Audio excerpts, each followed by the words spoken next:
देखिए इधर profit capital में आ गया, इन मतलब इंक्रीज ₹2000।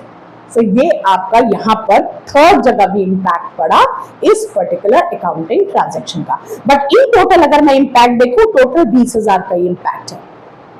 लायबिलिटीज में पूरा 20,000 आ गया, और इधर आपका आ गया एसेट्स डिक्रीज हुई 18,000 से, और यहाँ कैपिटल इंक्रीज हो गई आपकी 2,000 से, जो कि आपका एक प्रॉफिट है, राइट। चलिए अब let's go to next transaction.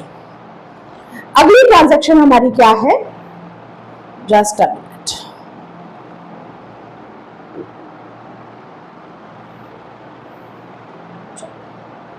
अब नेक्स्ट ट्रांजैक्शन आ गई मेरी, परचेज फर्नीचर फॉर कैश ₹5,000। अब मैंने यहां पर परचेज किया फर्नीचर 5,000 का।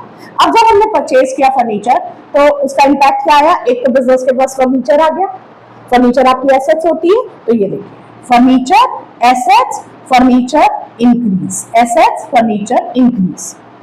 दूसरा आपका इंपैक्ट कहां पर पड़ा, क्योंकि आपने खरीदा है तो आपने कैश दिया होगा उसे, जब कैश दे दिया तो वो भी आपकी एसेट है, लेकिन वो एसेट आपकी डिक्रीज हो गई, तो दूसरी तरफ आपकी ये एसेट्स डिक्रीज हो गई, राइट। तो यहां पर आपका फर्नीचर इंक्रीज, एसेट्स मतलब कैश आपका डिक्रीज हो गया। Let's go to next transaction. Goods costing ₹15,000 sold to Aman for 18,000 for cash. हमने अमन को गुड्स बेची है फॉर कैश। अब यहां पर ध्यान दो, मैंने आपको बोला था जब नाम आता है मतलब वो क्रेडिट ट्रांजैक्शन होती है, लेकिन यहां पर उसने मेंशन किया फॉर कैश। जब यहां पर वो मेंशन कर रहा है फॉर कैश, इसका मतलब ये कैश ट्रांजैक्शन है, क्रेडिट ट्रांजैक्शन नहीं है, पहली चीज।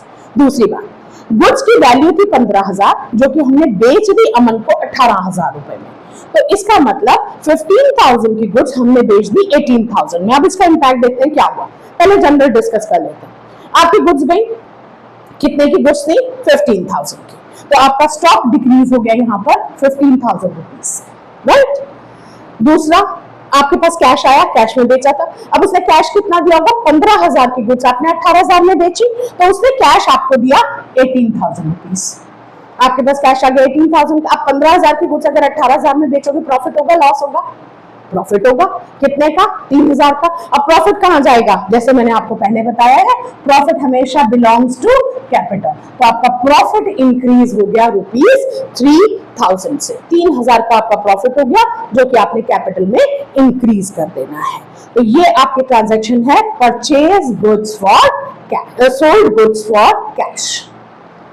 Next transaction, goods costing ₹15,000 sold to Aman for ₹18,000। अब पिछली ट्रांजैक्शन और इस ट्रांजैक्शन में डिफरेंस क्या है, एक ही डिफरेंस है, यहां पर कैश है और यहां पर कैश नहीं है। अगर कैश नहीं है तो ये ट्रांजैक्शन कौन सी हुई, क्रेडिट ट्रांजैक्शन। अब क्रेडिट ट्रांजैक्शन हुई तो देखते हैं डिफरेंस क्या आएगा।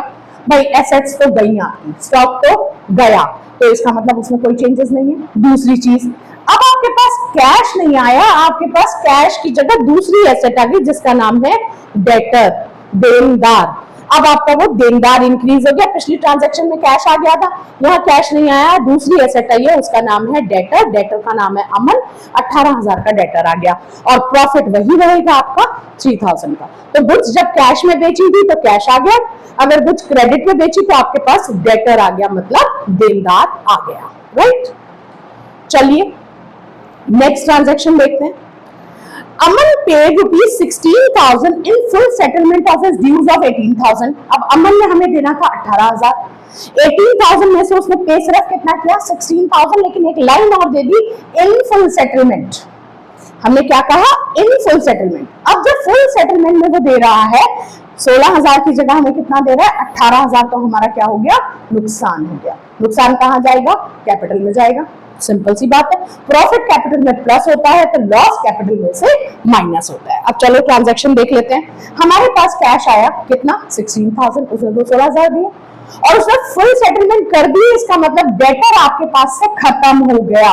अमन अब आपका डेटर नहीं रहेगा, तो अमन का अकाउंट बुक्स में से क्लोज हो गया, आपका डेटर डिक्रीज हो गया पूरे 18,000 से, और जैसा हमने डिस्कस किया था आपका लॉस हो गया 2,000 रुपए का, दैट बिलोंग्स टू कैपिटल, वो कैपिटल में से 2,000 रुपए आपका माइनस हो जाएगा। So this is your another transaction. और देखते हैं, goods costing ₹15,000 sold to Aman for ₹13,000। भाई प्रॉफिट पे अगर बेच सकते हो गुड्स तो सेल्स प्रॉफिट पे गुड्स बिक सकती हैं, तो लॉस पे भी तो बिक सकती हैं, हो सकता है लॉस पे बिकी। अब यहाँ पर ट्रांजैक्शन देखो, 15,000 की गुड्स थी जो 13,000 में आपने बेची, किसको? अमन को, लेकिन कैश पर। तो ये कैश ट्रांजैक्शन है, क्रेडिट ट्रांजैक्शन नहीं है, पहली बात। दूसरी बात, स्टॉक तो आपका गया, स्टॉक कितने का गया? कॉस्टिंग ₹15,000, 15,000 का स्टॉक था, तो आपका स्टॉक डिक्रीज हो गया 15,000 रुपए से। और आपके पास कैश कितना आया? क्योंकि आपने 13,000 में बेचा है, तो कैश आपका इंक्रीज हो गया 13,000 रुपीज से। और आपका जो लॉस है, लॉस से आपका कैपिटल डिक्रीज हो जाएगा 2,000 रुपए से, क्योंकि आपका लॉस बिलोंग्स टू कैपिटल। जब प्रॉफिट कैपिटल लेके जा रहा है तो लॉस भी कैपिटल में ही जाएगा। प्रॉफिट प्लस हो जाता है और लॉस आपका माइनस हो जाता है। तो ये आपकी मैक्सिमम ट्रांजैक्शंस हमने कवर कर ली परचेज और सेल्स से रिलेटेड। और ट्रांजैक्शंस देखते हैं। कमल विड्रू गुड्स कॉस्टिंग ₹10,000। कमल ने गुड्स विड्रॉ की। दो चीजें, कमल ने गुड्स विड्रॉ की मतलब वो स्टॉक अपने घर ले गया। यहां पर आपने देखा था वो स्टॉक अपने घर से लाया था, तो हमने गुड्स में परचेज कर दिया था, कैपिटल में परचेज कर दिया था, तो ये रिवर्स हो जाएगा, स्टॉक में से माइनस हो जाएगा और दूसरा कैपिटल में से माइनस हो जाएगा। देखो हमने पहले भी ट्रांजैक्शंस इसमें हमने जो टर्मिनोलॉजी की थी उसमें क्या कहा, जब वो कोई चीज लाता है, चाहे कैश के फॉर्म में ला रहा है या किसी भी फॉर्म में ला रहा है, वो आपकी कैपिटल होती है। तो जब वो लेके जाता है, ड्रॉ, विदड्रॉ, विदड्रॉ मतलब निकाल लिया, तो उसे हम कहते हैं ड्रॉइंग्स, ड्रॉ कर लिया उसने पैसा। कैश के फॉर्म में भी कर सकता है और फाइन्स के फॉर्म में भी कर सकता है। यहां वो ले गया हमारे पास से स्टॉक, तो 10,000 का स्टॉक ले गया, तो आपका स्टॉक डिक्रीज हो गया एक तो 10,000 से, और दूसरा सेम अमाउंट आपका ड्रॉइंग्स कैपिटल में से माइनस हो जाएंगे। तो कैपिटल में से आप इसे माइनस कर देंगे। नेक्स्ट, कैश भी विड्रॉ कर सकता है, तो डिफरेंस कहां पर आया? स्टॉक की जगह आपका क्या आ गया? कैश डिक्रीज हो गया, और दूसरा आपका कैपिटल तो वही रहेगा, चाहे कैश में ले जाओ चाहे फाइन्स में ले जाओ। Next transaction.